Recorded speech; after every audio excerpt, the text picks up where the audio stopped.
Good morning everyone, welcome to my YouTube channel. कल की class में हमने पढ़ा एडिशन के बारे में, क्लोजर अंडर एडिशन। आज की क्लास में हम देखेंगे closure under subtraction. What happens when we subtract an integer from another integer. क्या होगा जब हम एक इंटीजर को सब्ट्रैक्ट करें, माइनस करें दूसरे इंटीजर में से। Can we say that their difference is also an integer. क्या हम कह सकते हैं कि उनका डिफरेंस भी इंटीजर होगा। इसके लिए हमें ये टेबल सोल्व करनी है। हमें दे रखा है कि फर्स्ट में 7 - 9 -2 एक इंटीजर होता है, ये पहले ही लिखा है। अब देखते हैं 17 माइनस माइनस क्या हो जाएगा प्लस 21। आंसर इज 7 + 1 कितना 8 2 1 3। ये आ गया हमारे पास 38 जो कि एक इंटीजर है।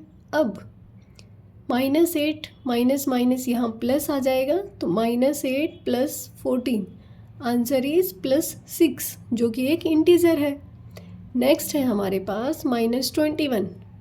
माइनस और माइनस क्या हो जाते हैं +10। आंसर क्या आ गया हमारे पास -11 जो कि एक इंटीजर होता है।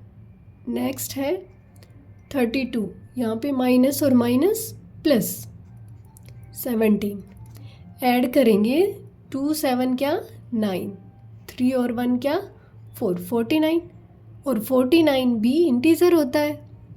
ये भी ठीक है। अब बारी आती है इसकी -18।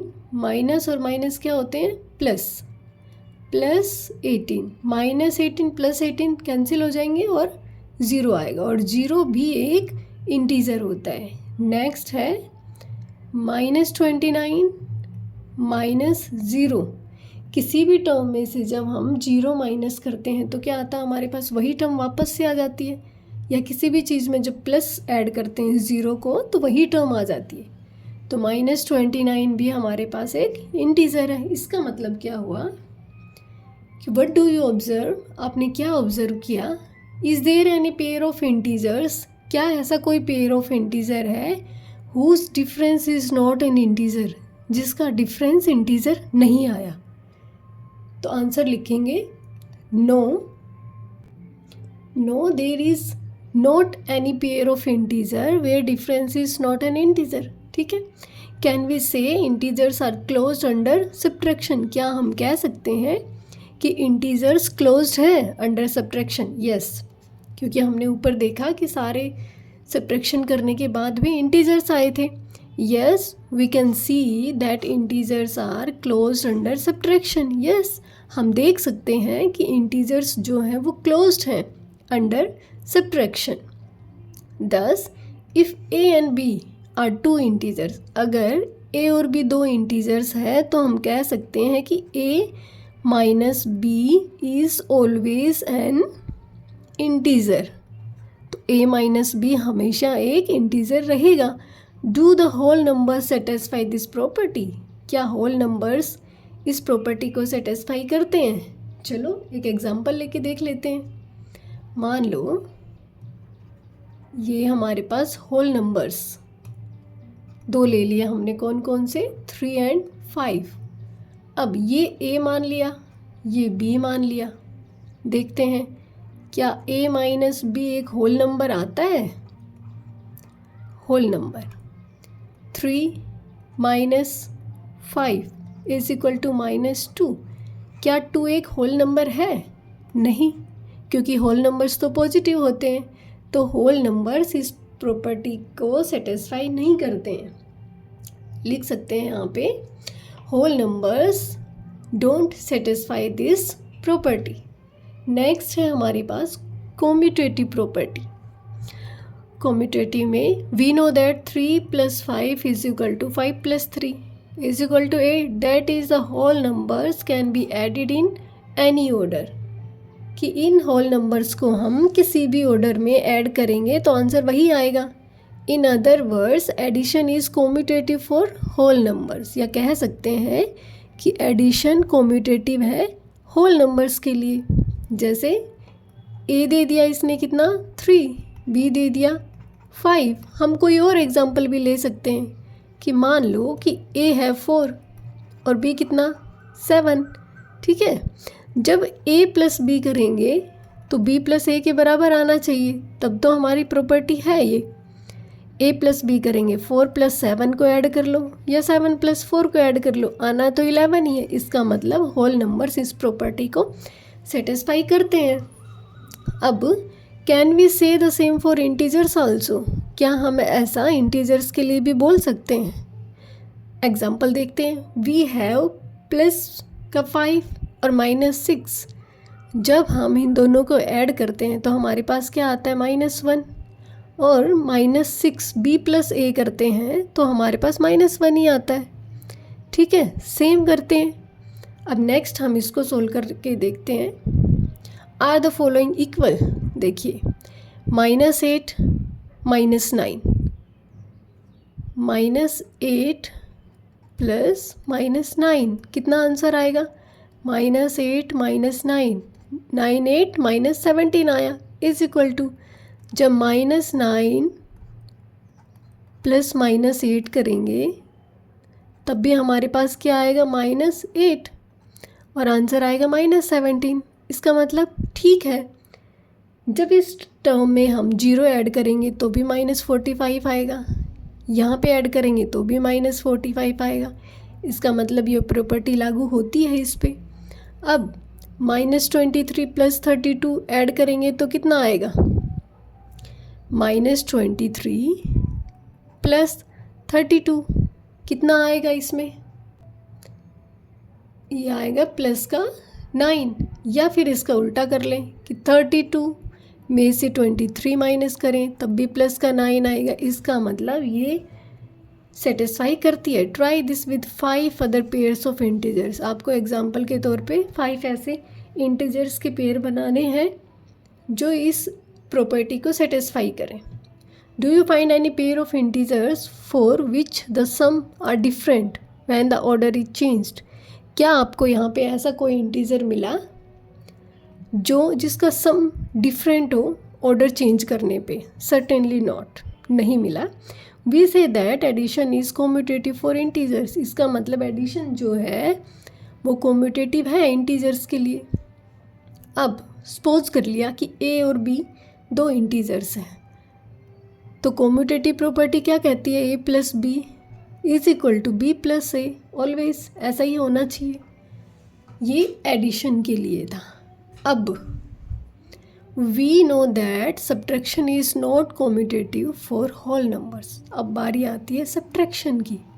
एडिशन ने तो सेटिस्फाई कर लिया, होल नंबर्स में भी सेटिस्फाई कर लिया था, लेकिन कहते हैं कि जो सब्ट्रैक्शन है कॉम्यूटेटिव का वो होल नंबर्स के लिए सेटिस्फाई नहीं है।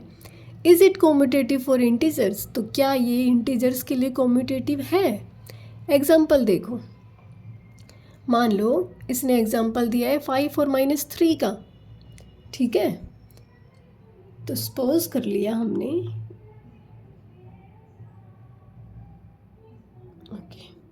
कि a इज़ इक्वल टू 5 है और b इज़ इक्वल टू -3 है। प्रॉपर्टी क्या कहती है हमें कि a minus B is equal to b minus A होना चाहिए, और जो कि एक इंटीजर आना चाहिए। ठीक है, अब वैल्यू पुट करते हैं। 5 minus 3 is equal to b क्या है? -3, a क्या है? 5। ठीक है, सोल्व करते हैं। माइनस माइनस क्या आ गया? यहाँ प्लस आ गया, इज इक्वल टू यहाँ -3 यहाँ -5, कितना? ये प्लस का 8 आएगा, लेकिन यहाँ क्या आया? Not equal to. इसका मतलब यहाँ प्लस आया, यहाँ माइनस आया, इसका मतलब ये दोनों बराबर नहीं है। इसका मतलब प्रॉपर्टी सेटिस्फाई नहीं हुई। We conclude that subtraction is not commutative for integers. Subtraction जो है वो कॉम्यूटेटिव नहीं है इंटीजर्स के लिए, और होल नंबर्स के लिए भी नहीं था, लेकिन एडिशन तो दोनों के लिए था। ठीक है, आई होप आपको यहाँ तक अच्छे से समझ में आ गया होगा। नेक्स्ट करते हैं associative property. Observe the following examples, consider the integers. अब एसोसिएटिव में 3 इंटीजर्स लेने हैं हमने। ठीक है, -3 -2 और -5 ले लिया। अब देखो एडिशन के लिए देख रहे हैं, सबसे पहले -5 प्लस ब्रैकेट, बड़ा ब्रैकेट बिग ब्रैकेट लगा दिया, स्मॉलर ब्रैकेट -3 और इनको इस तरीके से ऐड करेंगे। ये हम एक और एग्जांपल के थ्रू अच्छे से समझ लेंगे, पहले जो दे रखा है उसको देखेंगे हम, ठीक है। इन द फर्स्ट सम पहले इस ब्रैकेट को सोल्व करेंगे हम, ठीक है, और दूसरे वाले में इस ब्रैकेट को, बिग ब्रैकेट को, ब्रैकेट्स में भी ये देखना है कि कौन सा ब्रैकेट पहले सोल्व करेंगे, ठीक है। बिग ब्रैकेट सबसे पहले होगा, ये ब्रैकेट सबसे पहले सोल्व करेंगे, फिर इसकी बारी आएगी, उसके बाद सबसे बाद में इसकी बारी आएगी, ठीक है। अब जब इसको चेक करेंगे तो रिज़ल्ट हमारे पास आएगा -10, ठीक है। अब हम इसको अपने तरीके से सिंपल भाषा में समझते हैं कि मान लो यहाँ पे प्रॉपर्टीज़ ने कहा कि you will not find any example sum are different, आपको कोई ऐसा एग्जाम्पल नहीं मिलेगा जिसका डिफरेंट सम आएगा, ठीक है। इसलिए एडिशन जो है एसोसिएटिव है इंटीजर्स के लिए, और ये वाली इसने प्रॉपर्टी को बता दिया कि a plus bracket b plus c रहेगा इज इक्वल टू, अगर ऐसा लिखा है और बराबर आता है इट मीन्स प्रॉपर्टी सेटिस्फाई है। अब देखते हैं, ये 3 दिए थे, ठीक है। फॉर एग्ज़ाम्पल हम मान लेते हैं कि a इज़ इक्वल टू -5 है, b इज़ इक्वल टू -3 है और c इज़ इक्वल टू -2 है, ठीक है। हमें क्या करना है, सबसे पहले तो ये करना है a plus b plus c, ठीक है। इसमें वैल्यूज़ पुट करनी है, तो a की वैल्यू क्या है -5। हमने बिग ब्रैकेट इसलिए लगाया यहाँ पे क्योंकि माइनस दे रखा है, इसलिए हमें स्मॉल भी यूज़ करना पड़ेगा, बीच में ये प्लस का साइन है, ठीक है। b की वैल्यू है -3 और बीच में जो मेन साइन है वो प्लस का है। c की वैल्यू हमारे पास -2। अब देखो सबसे पहले हमें क्या सॉल्व करना है, -5 एज इट इज़ प्लस ये जो ब्रैकेट है इसको ओपन कर लेना है स्मॉल ब्रैकेट को, -3 आ गया, प्लस माइनस क्या रहता है -2 ऐसे आ गया। सबसे पहले हमने स्मॉल ब्रैकेट को सॉल्व कर लिया, जो भी वैल्यूज़ थी उनको बाहर निकाल लिया। अब -5 प्लस -3 -2 को जब ऐड करते हैं तो हमारे पास क्या आएगा -5, ठीक है। समझ आया, -3 दोनों ही माइनस के हैं तो आपस में ऐड हो जाते हैं, लेकिन साइन तो नहीं चेंज होगा ना, क्या आएगा -5। अब इसको सोल्व करेंगे, -5 प्लस और माइनस क्या आते हैं माइनस, आंसर कितना आ जाएगा -10। ये तो प्रॉपर्टी का लेफ्ट हैंड साइड था। अब इसी प्रॉपर्टी का राइट हैंड साइड देखते हैं, जो कि है a प्लस b, जो कि ब्रैकेट यहाँ लगा हुआ है, प्लस c को बाहर छोड़ रखा है। अब हमारे पास a की वैल्यू क्या है -5, ठीक है, ब्रैकेट बंद, प्लस b की वैल्यू है -3 ब्रैकेट क्लोज। अब इन क्योंकि ये दोनों तो पहले से एक ब्रैकेट में है तो बड़ा ब्रैकेट लगाना पड़ेगा ताकि हम इसको अलग कर सकें, प्लस c की वैल्यू है -2। अब देखेंगे सबसे पहले अंदर वाले ब्रैकेट को सोल्व करना है, तो बाहर वाला ब्रैकेट एज इट इज़, इसके बाहर कोई साइन नहीं है, वही प्लस माइनस तो माइनस आ जाता है, यहाँ पे प्लस माइनस माइनस बनता है, यहाँ पे प्लस और माइनस माइनस आ जाएगा 2, ठीक है। -5 -3 दोनों का सेम साइन है, आपस में ऐड हो जाते हैं, आपस में ऐड होने पे ये बनेगा -8 और एक -2 बाहर है, आंसर क्या आया -10। तो ये भी इक्वल है, ये भी इक्वल है, इसका मतलब a plus B plus C bracket में is equal to bracket a plus B plus C, ये हमेशा इक्वल रहते हैं, इसलिए addition is associative for integers, ठीक है। आई होप यहाँ पे आपको अच्छे से समझ में आ गया होगा। अब आगे देखते हैं एडिटिव आइडेंटिटी। एडिटिव आइडेंटिटी में है कि when we add zero to any whole number we get the same whole number. जब हम किसी भी होल नंबर में जीरो ऐड करते हैं तो हमें वही होल नंबर वापस मिल जाता है। Zero is an additive identity for whole numbers. Zero जो है वो होल नंबर्स की एडिटिव आइडेंटिटी है, मीन्स हमें वापस से उस वही आइडेंटिटी मिलती है उसकी, ठीक है। Is it an additive identity again for integers also. क्या ये इंटीजर्स की भी एडिटिव आइडेंटिटी है? मीन्स हम किसी भी इंटीजर में जब जीरो ऐड करेंगे तो क्या हमें वापस से वही इंटीजर मिलेगा? कुछ एग्जांपल्स देखो, जैसे -8 + 0 वही मिला वापस से -8। अब -23 में जब जीरो ऐड करेंगे तो क्या मिला हमारे पास वापस 23। अगेन -59 मिलेगा। अब ये कहता है इसमें क्या ऐड करें कि हमें वही नंबर वापस मिल जाए, तो हमें एडिटिव आइडेंटिटी ज़ीरो ऐड करनी पड़ेगी। यहाँ पे ये दोनों आपको करके दिखा रखे हैं। अब देखो ज़ीरो में क्या ऐड करेंगे, -43, तभी तो हमें -43 मिलेगा। यहाँ पे आप अपनी मर्ज़ी से कुछ भी लिख सकते हैं। फॉर एग्ज़ाम्पल मैंने 8 लिखा, 8 + 0 करूँगी तो क्या आएगा 8। The above examples show that zero is an additive identity for integers. जो ये ऊपर वाले एग्जाम्पल्स हैं ये हमें दिखाते हैं कि जीरो जो है एडिटिव आइडेंटिटी है किसके लिए, इंटीजर्स के लिए। Can we verify it by adding zero to any 5 integers. क्या आप इसको वेरीफाई कर सकते हैं? बाकी जो भी आप इंटीजर्स 5 लें उसमें जीरो ऐड करेंगे आपको वही मिलेगा, ठीक है।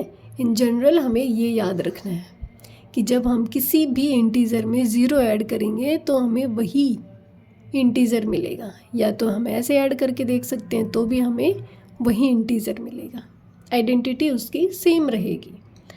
अब हम कुछ क्वेश्चंस को करते हैं, जैसे ट्राई दीज में ये 2 क्वेश्चंस दे रखे हैं, उसके बाद हम एग्जांपल्स करेंगे। तो इसको हम करते हैं बोर्ड पे।